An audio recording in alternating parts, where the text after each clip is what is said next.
What do you think of him overall? And he's been talking a lot about ruining the fight with Wilder and everything. Can you speak to that? I'm not really the Wilder fight's big for sure, and it's always good to have a view of the landscape in front of you. But my main focus is Wallin. So in terms of his thoughts about Wilder, I have no comment on that because my main focus is on my opponent, and he's got a chance, isn't it? Every fighter's got a chance. I'm trying to. He wants to become the first Swedish heavyweight champion. My goal is to upset those odds. So we both have our goals and our targets, and at the end of the day, the best man will be victorious. Anthony, there was a report last night that the Wilder fight is finalized for March 9th. I was just wondering if you could comment on that. Okay, in terms of finalize, I'm not too sure. I'm not too sure. I think for me personally, I got a great management team, and they're always looking steps ahead. But for me as an athlete, I don't know much about that. My main focus is purely on my opponent and Otto Wallin. Okay, great. Thank you, Anthony. Thank you very much, bro. Hey Anthony, how's it going? This is Abraham. Um, How are you? after good. Yeah. After spending a significant time in Dallas, how did training in the UK again feel with Ben Davison? And during that time, was there any communication with Derek James about any type of fight plan stuff? So training Dallas was really good. And then the thing is I came back from obviously I fought in London, so I'd come back to London. So I took over while I'm here, and Ben Davison's a phenomenal teacher, phenomenal. Like, he's a cool guy in general. Yeah, and I saw that and this is kind of off boxing, but you doing a fashion show for Boss a couple Yeah, months and back. Ryan Garcia was there. Yeah, and is that something that you want to continue to do moving forward? Like when you have the time and you're not spending moments in the ring. I've always done it, since the day I turned professional. Since 2012, I've been very active. Um, Understanding that there's a lane outside of boxing that one has to be involved in if you want to become a global sensation. So I always looked at it from the point of view is if I join an NFL team, a franchise, you join a long line of history where Anthony Joshua is an athlete that starts today, and I've got 10 years to make my name a global name. So how do I connect with people from obviously the core boxing fans, but also outside of that? So I've always had that interest. It wasn't just the boss stuff. I've always been interested in building the name, not just me, but the name Anthony Joshua to be one that is recognized globally. All right, thank you, Anthony. I appreciate it. Thank you very much. AJ, it's Tom Gray from the Sporting News. Good to see you. Good to see you too. Just a question on the card that you're on. Back in the day, Don King would put on these super cards with fighters from a variety of different weights. It'd be like Mike Tyson, Felix Trinidad, Terry Norris, Ricardo Lopez, all these guys on the same card. This is very similar to that. But back in the day, you didn't have the same amount of competition in combat sports. You didn't have UFC, you didn't have PFL. Do you think these huge super cards, or would you like to see them become the norm so that not just fight fans, but casual fans can see the elite of boxing showcased and it might work wonders for the sport? It will work wonders for the sport for sure. But in boxing, there's always going to be one winner and one loser. So in boxing, it's like you want to see the mega fights, but the winner moves on to higher heights, and the loser just like, you're rubbish, you don't belong here. So that's why people take their time to risk, to put their like everything they work for in their career. I don't know. I don't know. What I'm trying to say is that it's great to have everyone on the card and get all these mega fights, but I just feel like boxers think, well, what's the risk versus reward? If I go up against all these fighters, what's my reward gonna be? Or are they gonna keep on developing? I don't know. I'm looking at it from a fighter's point of view. I don't think fighters think from a fan's point of view. They just think about their career, longevity. I need to be fighting for the next 15 years of my career, and I want to make sure I maximize everything. So I don't know if it's the right way to think, but from a boxer's point of view, if it's good for their career, they'll probably do whatever's right for their career. Great. And Is what I'm trying to say. I've got you. I've got you. So the promo was released over the last 24 hours or so. The promo for the card in Riyadh. What did you think of it? Have you had a look at it? What were your thoughts? I thought it was very, very unique. Very, very unique. Not something that I've seen before.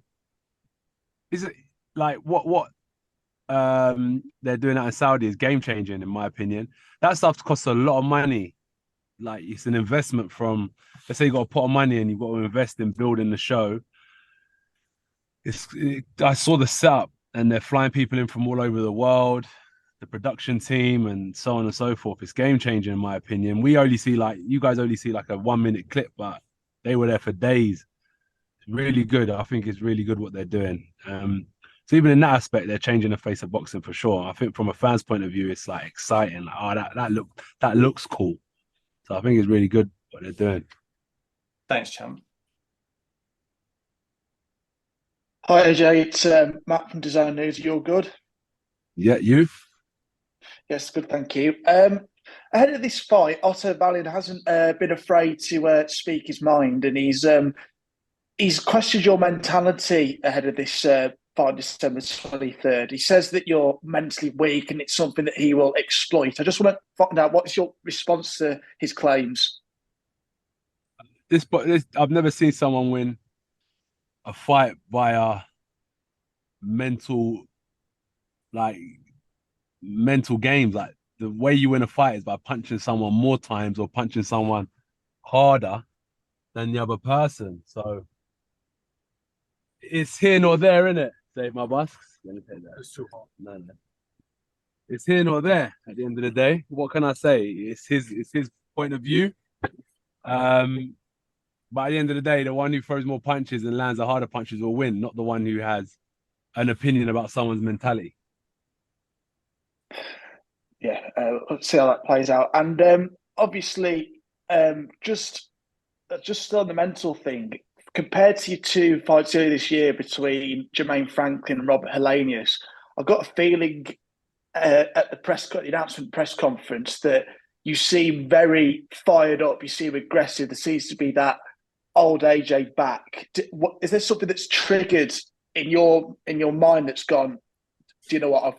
I'm coming to take your head off.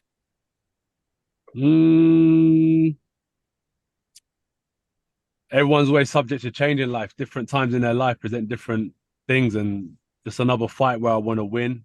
I want to close the year off with a high. So it's another challenge, isn't it? I'm climbing higher heights again. So I'm getting hungrier. I just want to be victorious, if I'm honest with you. That's what it is. I'm focused. I'm locked in. This year's been full dedication, all gas, no brakes. And I want to end it with a bang, to be honest. Right, thanks for that, Anthony. And best luck on December 23rd. Thank you, mate. Hey, AJ. You there, AJ? Yeah. Awesome. Last time we talked, you mentioned that you learned that you didn't work hard enough in the UK compared to the United States just because of the different elements of training and sparring. I'm curious, why did you feel the need to leave the United States and choose Ben Davison as the trainer change? Oh, like if I'm saying that there's something better over in the States, why would I come back? Right. Yeah. Well, I live in the UK. That's the first thing. I'm based here. So 3 fights this year would have meant I would have been out of the UK for 10 months, 11 months. So I got a lot of information from the States, and I'm also using it in this training camp now. I'm not disregarding what I've learned. Been a great learning tool for me.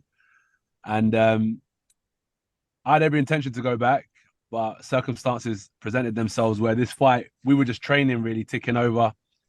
And this fight presented itself last minute. And I was like, okay, good thing I'm in the gym. Let's just continue what we're doing and progressing. So it wasn't like, I'm done with my learning in America. It was like the situation I found myself in was it's best to stay put, take what I've learned from the States and integrate it into the UK system and level up again. So this is where I'm at. No complaining, no excuses. I'm completely ready for another day in the ring. Mhm. And um, obviously, the March 9 fight against Deontay Wilder, it's making international headlines already. I think you went through this song and dance with Tyson Fury a few times, with fights apparently being agreed upon. How hard Yep. is it? How hard is it for you to focus on your career and the fight ahead when everyone is always worried about the next fight after that and talking about the next opponent? I'm pretty laid back. I'm pretty chilled. I don't hear it all. I kind of, put my earplugs in, put my blinkers on.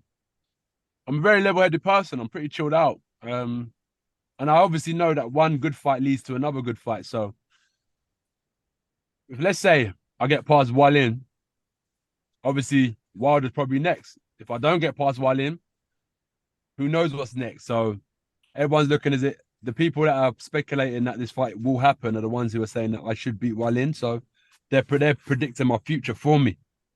But my eyes are locked in on Wallin fully. Mhm. And this will be, it seems like Saudi Arabia is your new home, which is a completely different atmosphere from the 90,000 you pack at Wembley Stadium. How hard is it for you to actually get up for these fights and stay excited when the fight atmosphere is nowhere close to what you experience at home? Does that impact you in the ring? It's a good question. The times I've been in Saudi, it has been good. It has been really good. Been about 20,000 people there. So I haven't experienced a crowd where people aren't chanting and screaming. But I've been in a crowd where there's obviously 90,000 people. That was phenomenal. But I'm telling you, when you're a few rounds in and you're zoned in, after a while, everything around you isn't important anymore. So I'm not really fussed who's there. After a while, I'm just zoned in and locked in on the fight. So for me, it's just another day doing what I love to do. Whether there's 10 people, 100 people, 100,000 people, I think I'll still do what I love to do. And last one for me, Deontay is guaranteeing the knockout. He's saying he's going to steal the show against Joseph Parker. Yeah. How are you looking to counter that as the main event? Good luck to him. Good luck to him, man. Do your thing. I'm gonna do mine. He's gonna do his. What more can I say? I don't really need to talk. I just do what I do. I don't really need. I'm not a talker like that. I'm not a talker. I handle my business. That's all I need to know. I'm gonna do my thing. Trust me. Awesome, How would they say it in America? Tell me how I should. You tell me in America what type of VIM do I need to bring? I'm gonna do this. I'm gonna do that. I'm gonna do this and that and that and this. Trust me. I'm from the UK. We stand on our business. I'm standing on my business. I'm gonna handle mine. That's it. Should be a fantastic night. Good luck to you on December 23, AJ, and looking forward to all the big fights the boxing public has been wanting in 2024. Let's Thank go. you. Respect.